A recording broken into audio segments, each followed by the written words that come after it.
Ensuite, Daniel alla dans sa maison, et il instruisit de cette affaire Hanania, Michaël et Azaria, ses compagnons, les engageant à implorer la miséricorde de Dieu des cieux, afin qu'on ne fît pas périr Daniel et ses compagnons avec le reste des sages de Babylone. Alors le secret fut révélé à Daniel dans une vision pendant la nuit. Et Daniel bénit le Dieu des cieux. Daniel 2, 10 à 19.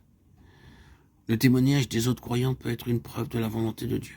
Lorsque Daniel et ses compagnons se mirent à prier, alors Dieu révéla sa volonté. C'est alors qu'ils priaient en commun, en tant que croyants liés les uns aux autres, que Dieu révéla sa volonté. C'est la quatrième évidence qui s'obtient en priant en commun, entre ceux qui sont spirituellement mûrs.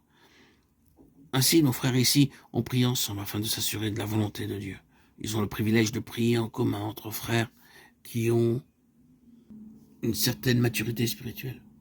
De même aux Indes, lorsque nous avons un projet, un plan pour une campagne d'évangélisation, nous prions ensemble en tant que serviteurs de Dieu.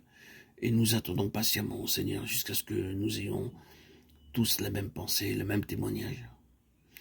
Mais cette unité est engendrée en nous lorsque nous sommes sur nos genoux et non pas assis ou couchés sur un divan. Nous prions ensemble. Le Seigneur nous donne la connaissance de sa volonté lorsque nous prions ensemble en tant que collaborateurs et serviteurs de Dieu. Il vient nous trouver, il prit la ceinture de Paul, se lia les pieds et les mains et dit « Voici ce que déclare le Saint-Esprit. L'homme à qui appartient cette ceinture, les Juifs le lieront de la même manière à Jérusalem et le livreront entre les mains des païens. » Quand nous entendîmes cela, nous et ceux de l'endroit, nous priâmes Paul de ne pas monter à Jérusalem. Alors il répondit « Que faites-vous en pleurant et en me brisant le cœur? Je suis prêt non seulement à être lié, mais encore à mourir à Jérusalem pour le nom du Seigneur Jésus. » Comme il ne se laissait pas persuader, nous n'insistâmes pas et nous dîmes que la volonté du Seigneur se fasse. Acte 21, 11, 14. L'apôtre Paul avait entendu Dieu lui parler à propos d'un voyage à Jérusalem. Il n'avait pas de doute à ce sujet. En cours de route, un homme nommé Agabus prit la ceinture de Paul et se lia les pieds et les mains, disant « Ainsi parle le Saint-Esprit. L'homme à qui appartient cette ceinture, les Juifs le lieront de la même manière à Jérusalem. » Ayant entendu cela, les compagnons de Paul se mirent à protester, disant « S'il te plaît, n'y va pas.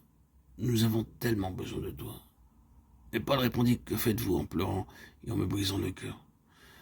Je suis prêt non seulement à être lié, mais encore à mourir à Jérusalem pour le nom du Seigneur Jésus. » Alors ils dirent que la volonté du Seigneur se fasse.